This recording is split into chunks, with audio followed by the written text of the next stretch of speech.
नमस्कार सर्वांना. National इन्कमच्या part 2मध्ये सर्वांचं स्वागत आहे. आपण पार्ट 1मध्ये काही बेसिक टर्म्स पाहिलेले आहेत, जसं स्टॉक म्हणजे काय, फ्लो म्हणजे काय, मनी फ्लो काय आहे, रिअल फ्लो काय आहे. हा बेसिक टर्म्स पाहिल्याच्या नंतर एक पुढची जी बेसिक कॉन्सेप्ट आहे नॅशनल इन्कममधली ती आहे प्रोडक्शनची, ज्याला आपण म्हणतो उत्पादन प्रक्रिया मर्यादा. समजा एक शेतकरी आहे, त्याने त्याच्या शेतात सपोज गहू पिकवलेला आहे, बरोबर. हा गहू तो शेतकरी समजा 2,000 रुपयाला विकतो आहे, बरोबर. हा गहू तो पीठ गिरणीवाल्याला विकत आहे, बरोबर आहे. पीठ गिरणी आहे. आता ही पीठ गिरणीवाला आहे गव्हापासून काय तयार करणार, साहजिक आहे पीठ तयार करणार, बरोबर. समजा हे टोटल विकलं आहे तुम्ही 2,000 रुपयाला, पीठ तयार होणार आहे. हे तयार झालेलं पीठ जे आहे ते बिस्किट तयार करणाऱ्या कंपनीला जाईल. सपोज बिस्किट कंपनीला जाणार. आता समजा पीठ या पीठ गिरणीवाल्यांनी बिस्किट कंपनीला जे पीठ आहे ते 2,500 रुपयाचं विकलं समजा, बरोबर. ह्याच्यापासून काय तयार होणार, साहजिक आहे बिस्किट तयार होणार, बरोबर. जे समजा बिस्किट तयार होणार, बिस्किट जे आहे ते तुमच्या कन्झ्युमरला देणार 4,000 रुपयामध्ये. आता गोष्ट लक्षात घ्या, हे जे इथं तयार झालेलं बिस्किट आहे समजा, हे जे इथे तुमचं तयार झालेलं बिस्किट आहे ह्याच्यावर पुढे प्रक्रिया करणे शक्य आहे नाही, तो फायनल प्रॉडक्ट झालेला. त्याचा उपयोग त्याच्यावर आता प्रक्रिया करणे शक्य नाही, किंवा बिस्किटाची व्हॅल्यू ॲड करणं शक्य नाही. बिस्किटावर कोणत्या प्रकारची प्रक्रिया केल्या जाणार, त्यामुळे त्याच्या मूल्यात कुठलीही आता व्हॅल्यू ॲड होणार नाही. समजा तुमचं स्टार्टिंगला इथं काय होता, समजा गहू होता, गव्हाचं कन्वर्जन इथं बिस्किटमध्ये झालेलं आहे. पहिले गहू 2,000 रुपयाचं होतं, त्याच्यावर प्रोसेसिंग करण्यात आली, त्याची व्हॅल्यू ॲड करण्यात आली, त्याच्या मूल्यात वाढ झाली, म्हणजे प्रोडक्शन झालेलं आहे पिठाचं. 2,500 विकलं, त्या 2,500च्या पिठापासून जे ते बिस्किट तयार करण्यात आलेले आहे ते 4,000 विकले, म्हणजे त्याच्या मूल्यात काय झालेली आहे, वाढ झालेली आहे. तर आता बिस्किटाचं पुढं काही होणे शक्य नाही, म्हणजे बिस्किटाच्या मूल्यात वाढ होणं शक्य नाही, किंवा बिस्किटाचा दुसरा कोणताही असा उपयोग होणार नाही. त्यामुळे बिस्किट हे शेवटी माणसाची जी गरज आहे ती गरज भागवण्यासाठी अर्थातच ती कन्झम्पशनसाठी वापरली जाणार आहे, बरोबर. म्हणजे इथपर्यंतचा विचार करत नाही. हे या गव्हापासून ते तुमच्यापर्यंतचा विचार करा, बरोबर. इथपर्यंत, बरोबर आहे. हे इकडल्या साईडने, इकडं नाही, इकडल्या साईडने, बरोबर आहे. हे इकडे नाही, इथपर्यंत पहा. गव्हाच्या मूल्यात जे आहे, समजा गव्हाच्या मूल्यात वाढ करणं शक्य होतं. गव्हापासून पीठ तयार होईपर्यंत, बरोबर आहे, आणि पिठापासून बिस्किट तयार होईपर्यंत त्या गव्हाच्या मूल्यात वाढ करणे शक्य होतं, बरोबर. गव्हाच्या मूल्यात वाढ करणे शक्य होतं, बरोबर. तर त्याला म्हणत असतो आपण, हे जे एखादं पर्टिक्युलर गुड्स किंवा सर्व्हिस आहे ती उत्पादन प्रक्रिया मर्यादित आहे, तर ज्याला आपण म्हणतो प्रोडक्शन बाउंड्रीच्या आतमध्ये आहे, बरोबर. आता इथे पहा गहू आहे, त्या गव्हापासून काय तयार झालेलं आहे, पीठ तयार झालेलं आहे, पिठापासून बिस्किट तयार झालेलं आहे, बरोबर. गव्हापासून पीठ तयार होईपर्यंत उत्पादन हे जे आहे ना, आपण काय म्हटलेलं आहे, प्रोडक्शन बाउंड्रीच्या आत आहे. कारण या गव्हावर किंवा गव्हाच्या पिठावर प्रक्रिया होणे किंवा नफा मिळवण्यासाठी पुन्हा विक्री होणे बाकी आहे, बरोबर. म्हणजे एखादी वस्तू ही प्रोडक्शन बाउंड्रीच्या आत आहे असं कधी म्हणतो, ज्याच्यावर समजा प्रक्रिया होणे किंवा नफा मिळवण्यासाठी पुन्हा विक्री होणे ज्याच्यामध्ये शक्य असते. एकदा का प्रोडक्शन बाउंड्री ओलांडण्यात आली की त्या गुड्सवर किंवा त्या सर्व्हिसेसवर तुम्हाला प्रक्रियाही करता येत नाही, किंवा प्रक्रियाही करता येत नाही, ती डायरेक्ट कन्झम्पशनसाठी वापरली जाते, बरोबर आहे. म्हणजे काय, प्रत्येक टप्प्यात वस्तूच्या किमतीवर वाढ झाली. तुम्ही इथून गव्हापासून पीठ तयार झालं, इथं 500 रुपयाचा फरक पडला, बरोबर. त्या पिठापासून समजा बिस्किट तयार झाले, इथे 1,500 रुपयाचा फरक पडलेला. म्हणजे प्रत्येक टप्प्यात वस्तूच्या किमतीत वाढ झालेली. ही वाढ जोपर्यंत सुरू असते ना तोपर्यंत वस्तू मर्यादेच्या आत आहे, हे लक्षात घ्या. आपण बिस्किटपर्यंत विचार करायला पाहिजे. बिस्किटाची म्हणजे प्रोडक्शन बाउंड्री असणार आपली, बिस्किट तयार, बिस्किट कंपनी किंवा बिस्किट जिथं फायनल प्रोडक्ट झाला तिथपर्यंतचा विचार करा, बरोबर. गव्हापासून ते बिस्किट तयार होण्यापर्यंत प्रत्येक वस्तूच्या किमतीवर काय झालेली आहे, जशी एक स्टेप ओलांडलेली आहे तशी वस्तूच्या किमतीत वाढ झालेली आहे. आणि ज्यावेळेस प्रक्रिया होणे किंवा नफा मिळवण्यासाठी पुन्हा विक्री होणे शक्य असते त्यावेळेस ती वस्तू प्रोडक्शन बाउंड्रीच्या आत असते. एकदा का मर्यादा ओलांडण्यात आली, आता इथं काय झालं, इथं बिस्किट मार्केटमध्ये आलं, इथं काय झालं, तुमची मर्यादा ही ओलांडण्यात आली. या केसमध्ये काय झाली, आता बिस्किट कन्झ्युमरपर्यंत घेण्यात आले, तर त्या गव्हानं किंवा गव्हाच्या पिठानं किंवा बिस्किटाने मर्यादा ओलांडण्यात आलेली आहे. कारण बिस्किटावर आता इथं प्रक्रिया होणार नाही, कोणती प्रक्रिया होणार नाही, त्याच्या व्हॅल्यूमध्ये ॲड होणार नाही. सो सांगायचं तात्पर्य, उत्पादन प्रक्रिया मर्यादा ही एक बाउंड्री आहे जिच्या आत वस्तूवर प्रक्रिया होणे शक्य असते किंवा तिची किंमत वाढणे बाकी असते. एकदा का वस्तू या रेषेच्या बाहेर गेली, प्रोडक्शन बाउंड्रीच्या बाहेर गेली की ती ग्राहकाच्या वापरासाठी तयार होते, डायरेक्ट कन्झ्युमरच्या कन्झम्पशनसाठी तयार होते, तिच्या मूल्यात कोणतीही वाढ शक्य नाही.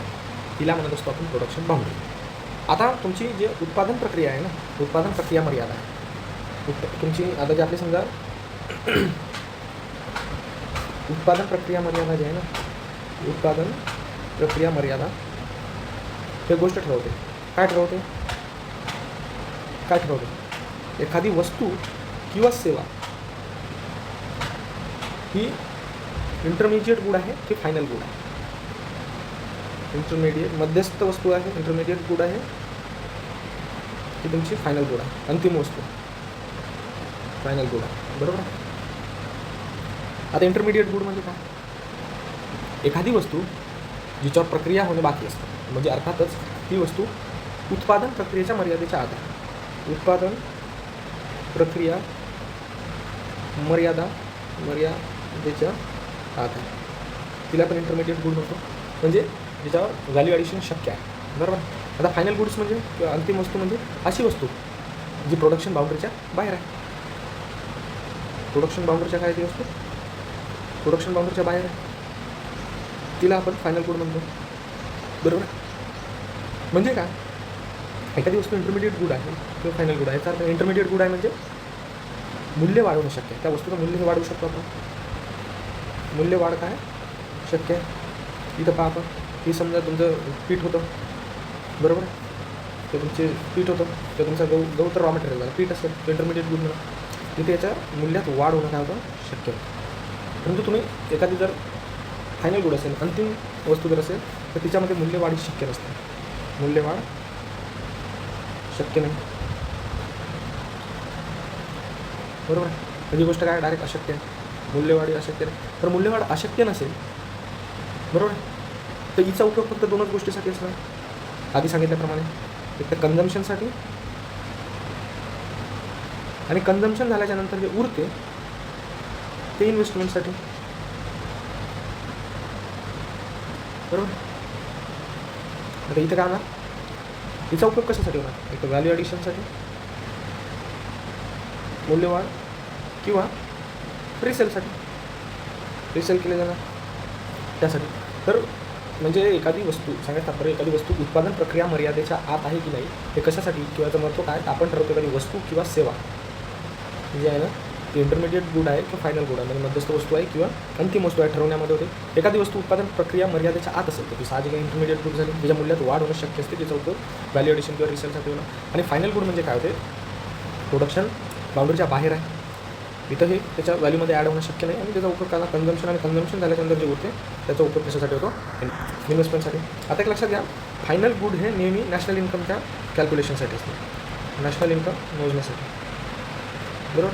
नॅशनल इन्कम मोजण्यासाठी फक्त फायनल गुड किंवा अंतिम वस्तूच विचारात घेतल्या जातात. इंटरमिजिएट गुड हे त्याच्यामध्ये वापर केला जातो. म्हणजे नॅशनल इन्कम कॅल्क्युलेशनमध्ये इंटरमिडिएट गुडचा वापर होत नाही, कारण आपल्याला माहिती इंटरमिडिएट गुड जर आपण नॅशनल इन्कम मोजण्यासाठी वापरला तर ते काय होणार? डबल काउंटिंग होणार, कारण इंटरमिडिएट गुड्सचे शेवटी काय होणार आहे? फायनल गुड्समध्ये कन्वर्ट होणार आहे, बरोबर. त्याच्यामध्ये व्हॅल्यू ॲडिशन आणि रिसेल शक्य आहे. त्यामुळे नॅशनल इन्कम ज्यावेळेस आपण मोजतो, त्यावेळेस आपण नॅशनल इन्कम मोजतो, त्यावेळेस आपण फायनल गुड्सचा विचार करतो, इंटरमिडिएट गुड्सचा विचार करत नाही. की इंटरमिडिएट गुड्सच्या व्हॅल्यूजची किंमत आपण कन्सिडर करतो, फक्त फायनल गुड्सच्या व्हॅल्यूची किंमत काय करतो त्याच्यामध्ये आपण कन्सिडर करतो, जेणेकरून डबल काउंटिंग होणार आहे. तर म्हणजे उत्पादन प्रक्रिया मर्यादा किंवा प्रोडक्शन बाउंड्रीचा उपयोग कशासाठी? तर एखादी वस्तू इंटरमिडिएट गुड आहे की फायनल गुड आहे हे ठरवण्यासाठी. तर याच्यामधला जो पुढचा टॉपिक आहे तो आहे तुमच्या नॉर्मल रेसिडेंटचा. नॅशनल इन्कम मोजण्यासाठी किंवा GDP झालं, GNP मोजण्यासाठी एक महत्त्वाची टर्म येत असते, नॉर्मल रेसिडेंट. आता आपल्याला माहिती असायला पाहिजे की नागरिक आणि नॉर्मल रेसिडेंट ह्या दोन वेगवेगळ्या गोष्टी आहेत. तुमचं citizen is not equal to normal resident, बरोबर. एखादी व्यक्ती नॉर्मल रेसिडेंट आहे की नाही हे ठरवण्यासाठी आपण दोन क्रायटेरिया कन्सिडर करतो. म्हणजे एखादी व्यक्ती आपण ठरवतो नॉर्मल रेसिडेंट, त्याने दोन गोष्टी पूर्ण केलेल्या पाहिजे. त्याच्यातली एक, ती व्यक्ती एखाद्या देशात, समजा नॉर्मल रेसिडेंट एखाद्या देशाचा असते, बरोबर. देशाच्या पॉईंट ऑफ व्ह्यून आपण विचार करतो, तर तिथे दोन क्रायटेरिया त्याच्यातला एक, बरोबर आहे.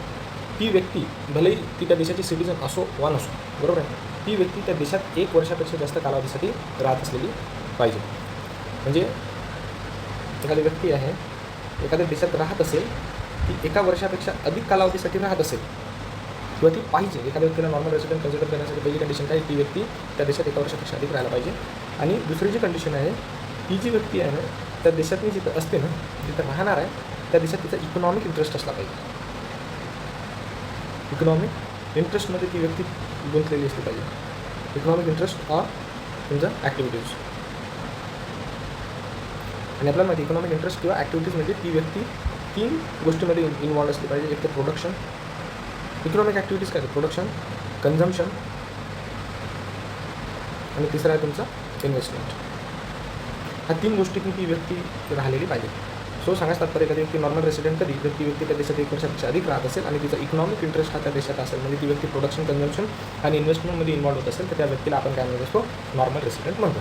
आता दुसरी टर्म इथे येणार आहे नॉन रेसिडेंट ऑफ इंडिया.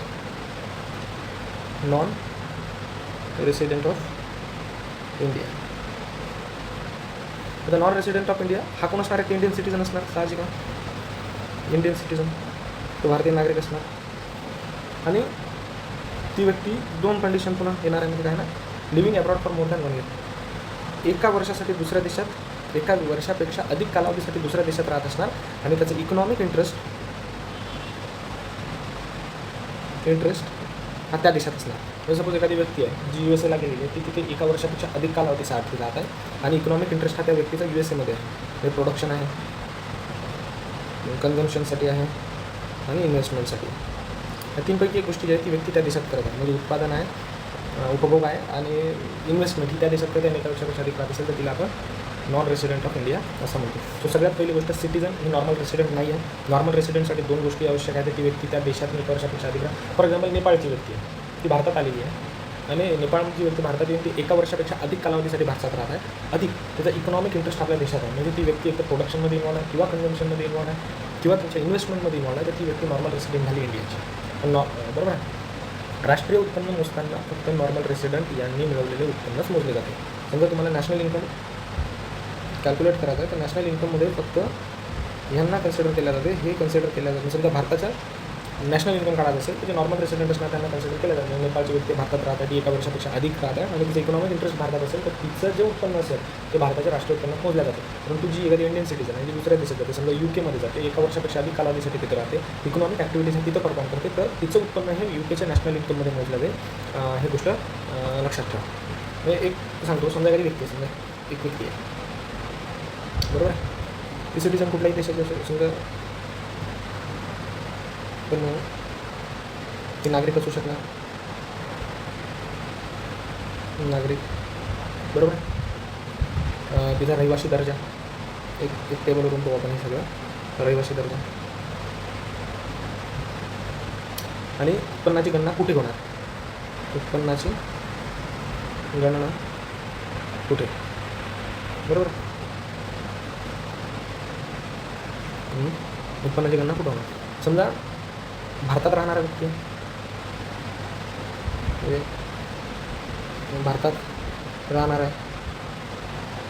राहणार आहे म्हणजे त्याची सिटिझनशिप साहजिक आहे इंडियन असणार.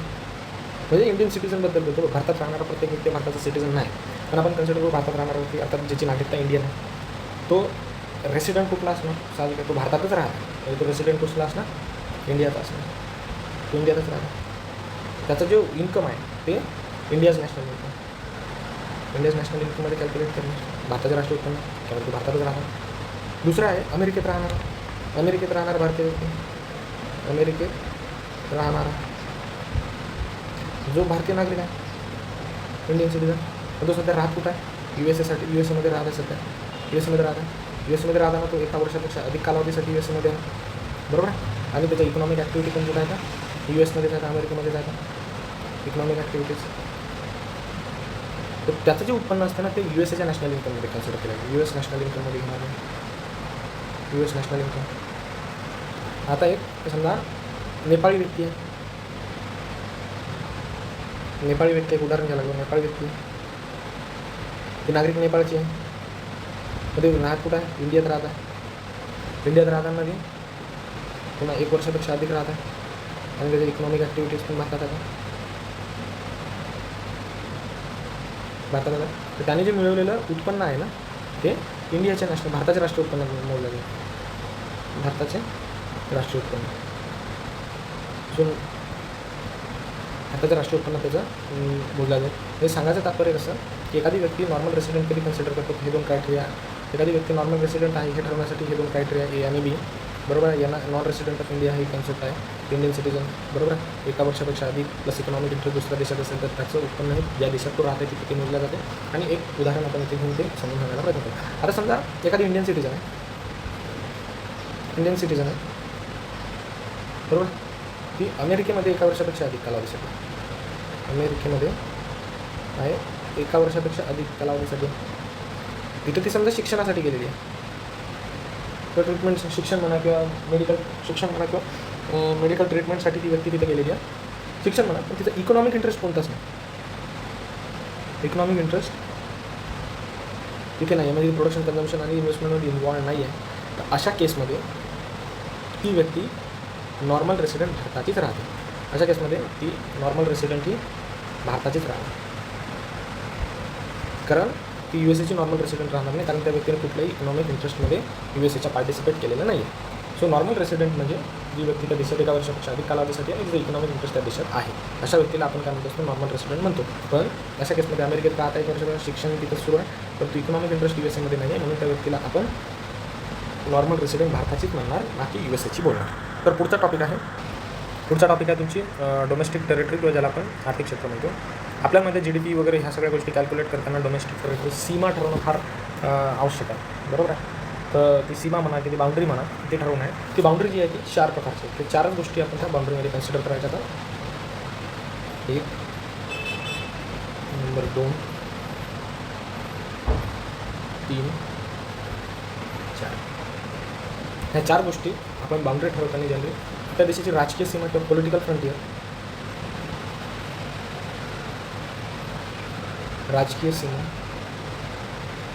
जी आपली आज आहे, बरोबर आहे, आपल्या देशाची समजा साध्या भाषेत बाउंड्री प्लस टेरिटोरियल वॉटर.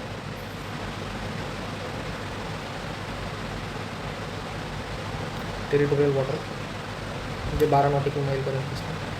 हे राष्ट्रीय उत्पन्न मोजताना आपण आपल्या देशाची सीमा कन्सिडर करत असतो, म्हणजे देशाची मुख्य भूमी प्लस टेरिटोरियल वॉटर, म्हणजे तुमच्या देशाच्या मुख्य भूमीपासून 12 नॉटिकल माईलपर्यंत समजा हा इंडिया आहे, बरोबर, इंडियाचा पेनिन्सुलर रिजन आहे. तर हे मुख्य भूमी झाली, याच्यापासून 12 नॉटिकल माईल हे आपले समजा कन्सिडर करत असतो.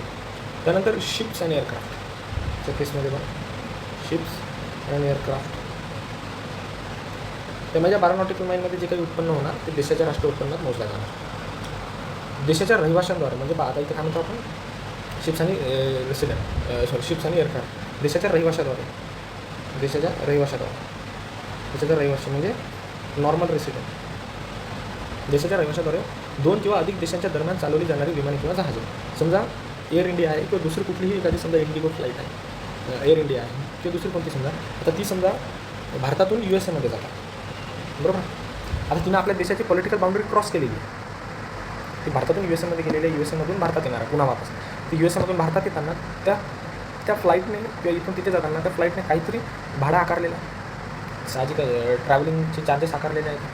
परंतु ते USA मध्ये जरी, आता USAच्या एअरपोर्टमध्ये जरी आकारलेले असते तरी नॉर्मल रेसिडेंट ती व्यक्ती भारताची आहे, कारण तिथे ती 1 वर्षापेक्षा अधिक नाही, तिची इकॉनॉमिक इंटरेस्ट हा तिथे नाही आहे. ती व्यक्ती भारतात 1 वर्षापेक्षा अधिक कालावधीसाठी आणि तिची इकॉनॉमिक इंटरेस्ट भारतात आहे, म्हणून ती व्यक्ती USA मध्ये जरी गेली, तिला तिकीटचे चार्जेस जरी त्यांनी चार्ज केले तरी शिप्स आणि एअरक्राफ्टमध्ये जे काही इन्कम मिळणार ते त्या देशाच्या राष्ट्रीय उत्पन्नात मोजलं जाणार, म्हणजे ते भारताच्या राष्ट्रीय उत्पन्नात मोजलं जाणार. म्हणजे अर्थात काय, ती व्यक्ती तिथल्या एअरपोर्टवर जात आहे, तिथे ती उत्पन्न कमवत आहे. इथं काय होत आहे, आपली डोमेस्टिक टेरिटरी जी आहे, जी आपली सीमा आहे ती USA पर्यंत एक्सटेंड झालेली आहे. तर सांगायचं तात्पर्य, विमानं आणि जहाजं याच्या केसमध्ये देशाच्या रहिवाशांद्वारे 2 किंवा अधिक देशाच्या दरम्यान चालवली जाणारी विमाने हे सुद्धा आपल्या डोमेस्टिक टेरिटरीचा पार्ट येते. त्याचप्रकारे तुमचे एम्बसीज आहेत, कॉन्सुलेट्स आहेत, आणि तुमची मिलिटरी एस्टॅब्लिशमेंट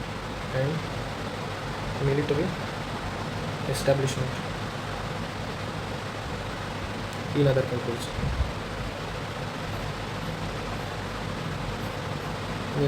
कंट्रीज, हे सुद्धा आपल्या डोमेस्टिक टेरिटरीचा पार्ट येतात. आणि तिसरा आहे तुमचा fishing vessel, oil and natural gas rigs, म्हणजे तुमचे समुद्रामध्ये जे ऑइल एक्स्ट्रॅक्शन करणारे लोक असतात ते तेल आणि नैसर्गिक ऑइलसाठी तयार करण्यात आलेले प्लॅटफॉर्म जसं ONGC वगैरे आहेत, बरोबर. तर ते पण आपल्या डोमेस्टिक टेरिटरीमध्ये येते. समजा फिशिंग वेसल्स, नंतर oil and natural gas rigs,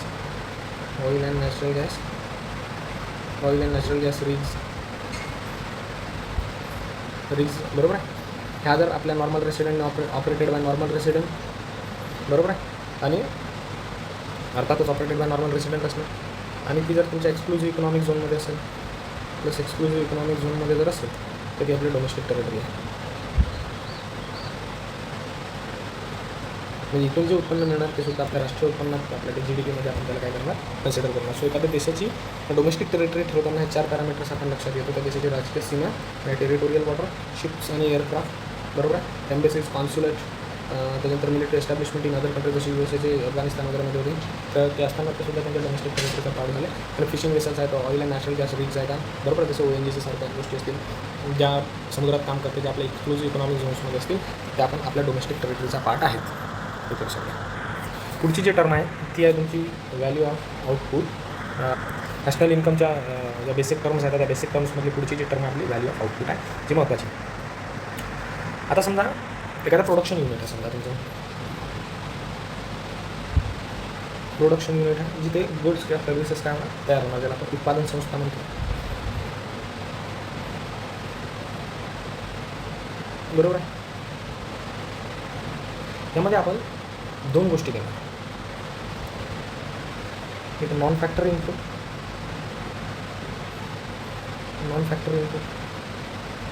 जिला आपण इंटरमिजिएट गुड्स म्हणतो, ते मध्यस्थ वस्तू, इंटरमिजिएट गुड्स ज्याला आपण मध्यस्थ वस्तू म्हणतो, बरोबर, ती देणार. आणि दुसरी असणार तुमचे factory input,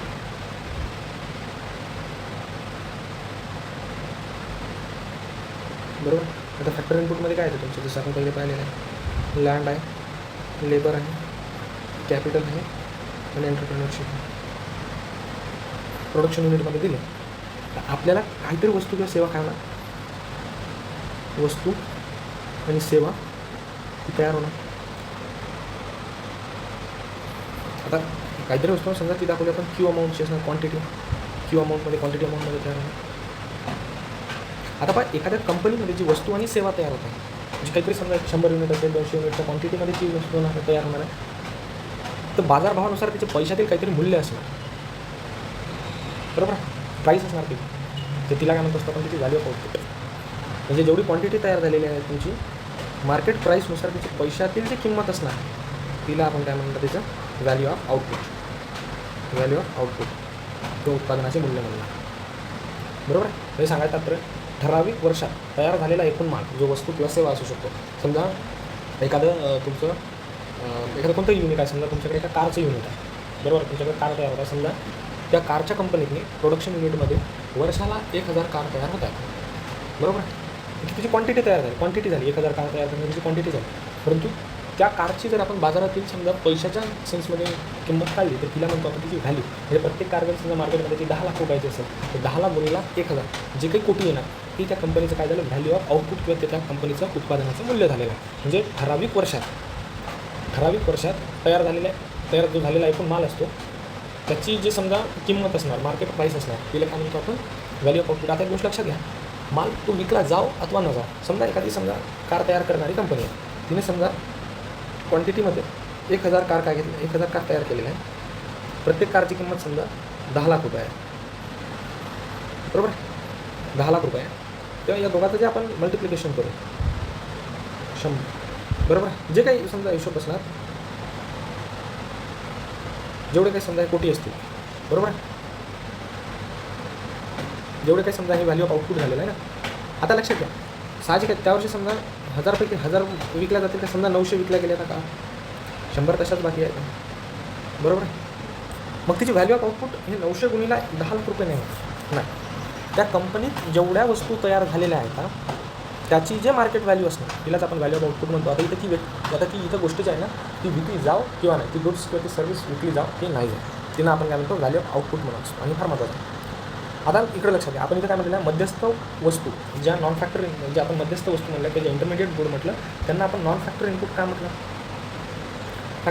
non factory input काय म्हटलं, कारण मध्यस्थ वस्तू उत्पादनाच्या प्रक्रियेत पूर्णपणे वापरल्या जातात किंवा त्याचं जे स्वरूप आहे ते पूर्णपणे बदलते, अंतिम स्वरूपात ती येते, बरोबर आहे. सो अंतिम वस्तू जी असणार ती भाग बनवून जाते, परंतु फॅक्टरी इनपुटमध्ये तसं नाही. समजा एक उदाहरण लाकूड आहे, आपण हे पाहता इंटरमिडिएट गुड हे नॉन फॅक्टरी इनपुट काय, समजा तुमचं एक लाकूड आहे, बरोबर. झाडापासून तयार झालेलं लाकूड इंटरमिजिएट गुड, याचं काय होणार, फर्निचरमध्ये कन्वर्शन होणार. बरोबर. याच्यासाठी तुम्हाला प्लस लँड, लेबर, कॅपिटल आणि एंटरप्रिनरशिप लागेल. आता पहा, हे non factor input intermediate good काय आहे. आता लाकूड आहे, याच्यावर तुमची प्रोसेसिंग झालेली आहे. लाकूडाच्या नंतर लाकूड इथं राहिलेलं नाही, त्याचं कन्वर्जन काय झालेलं आहे, फर्निचरमध्ये झालेलं आहे. म्हणजे काय, मध्यस्थ वस्तू उत्पादनाच्या प्रक्रियेत पूर्णपणे वापरल्या जाते आणि तिचं स्वरूप हे बदलते. आधी लाकूड होतं, आता फर्निचर झालेलं आहे. आणि जे फर्निचर जे झालेलं आहे ना, ही अंतिम वस्तू आहे. या अंतिम वस्तूचा लाकूड हे भाग बनत असते. पण तू अशी केसी फॅक्टरी इनपुटमध्ये नसते. तुमची जमीन जे लाकडाच्या वेळेस होती ती फर्निचरच्या वेळेस पण राहणार आहे, तुमचं लेबर पण राहणार, कॅपिटल पण राहणार, एंटरप्रिनरशिप पण राहणार. बरोबर. आता समजा व्हॅल्यू ऑफ आउटपुटमध्ये उत्पादनाचे मुक्तमध्ये आता बघा, तुम्हाला मी स्टॉक आणि फ्लोची संकल्पना सांगितलेली, बरोबर.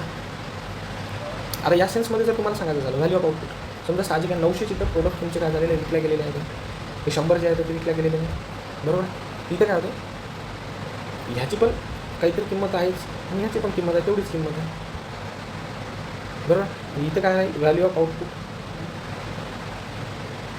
समजा एक कंपनी, एक उदाहरण घेऊ आपण, एक कंपनी आहे जी कार तयार करते, साहजिक आहे.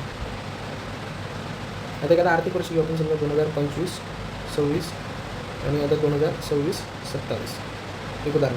2025-26मध्ये सुद्धा त्या कंपनीने काहीतरी कार ह्या तयार केलेल्या असतात. फॉर एक्झाम्पल त्यांनी काय केलेलं आहे, आता एक 700 कार यावर्षी तयार केलेल्या होत्या, बरोबर. आणि 700पैकी काय झालेल्या आहेत, तुमच्या 600 कार ह्या विकल्या गेलेल्या आहेत आणि 100 कार ह्या शिल्लक आहेत. ह्या 100 कार ज्या शिल्लक आहे ना, एका पॉईंट ऑफ टाईमला, सॉरी एका फायनान्शियल इयरमध्ये, एका वर्षातून 100 कार शिल्लक आहेत, एका वित्तीय वर्षातून, तिला आपण काय म्हणतो, स्टॉक म्हणतो, साठा म्हणतो किंवा इन्व्हेंटरी म्हणतो, बरोबर. आता काय झालं समजा, आणि आपण नेहमी गोष्ट पैशाच्या सेन्समध्ये मोजतो, याच्या किमतीत मोजतो. समजा यावर्षी या कंपनीने 1000 गाड्या तयार केल्या, त्यातल्या समजा 900 गाड्या ह्या विकल्या गेल्या होत्या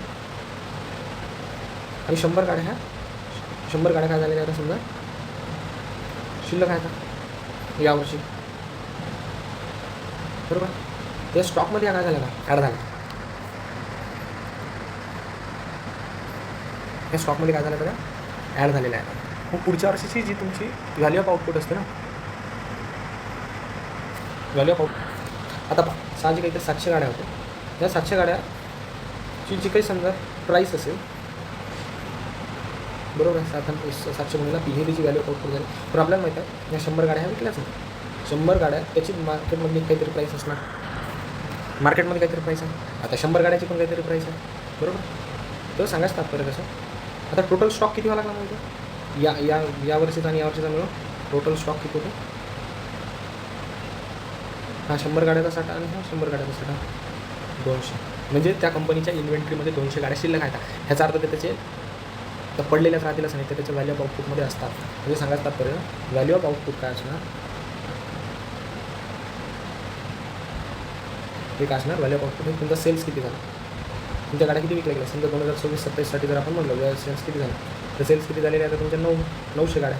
त्या 900 गाड्याची प्रत्येकाची किंमत 10 लाख रुपये. समजा 900 गुणिले 10 लाख रुपये जेवढे येणार तेवढ्या रुपयाचा तो सेल्स असणार, बरोबर आहे. प्लस तुमच्या स्टॉकमध्ये किती फरक झालेला, तुमच्या स्टॉकमध्ये किती फरक झालेला. आता या वर्षाच्या सुरुवात, आता तुमच्या स्टॉकमध्ये किती, आता हा वर्ष संपलं तर तुमच्या इन्व्हेंटरीमध्ये किती गाड्या येतात, 200 गाड्या येतात. आणि ओपनिंग स्टॉक म्हणजे या वर्षाच्या सुरुवातीला किती देतात, तुमच्या 100 ज्या गेल्या वर्षीच्या होत्या, बरोबर आहे. त्याला काय म्हणतो आपण, closing stock minus opening stock.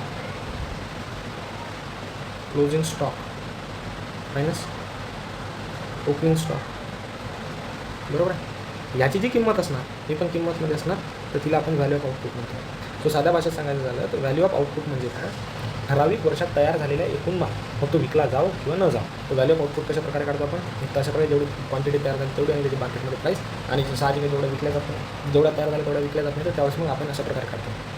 Value of output हे सेल्स प्लस चेंज इन स्टॉकमध्ये असतं. आता जर समजा आपण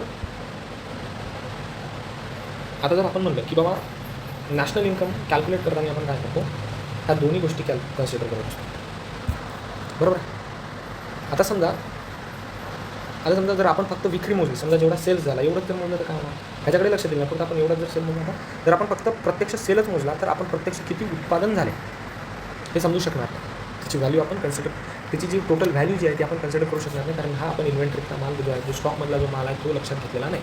म्हणून नॅशनल इन्कम कॅल्क्युलेट करताना तुमच्या स्टॉकमधल्या मालची सुद्धा किंमत आणि तुम्ही सेल केलेल्या मालची सुद्धा किंमत कन्सिडर केल्या जाते. साध्या भाषेत सांगायचं झालं तर व्हॅल्यू कन्सिडर केला जाते, ते व्हॅल्यू ऑफ आउटपुट कन्सिडर केला जाते. सो व्हॅल्यू ऑफ आउटपुट म्हणजे ठराविक वर्षांनी तयार झालेला एकूण माल मग तो विकला जातो की नाही, पण त्याची मार्केट प्राईस काय आहे याच्यावरून आपण काय करत असतो की व्हॅल्यू ऑफ आउटपुट ठरवतो.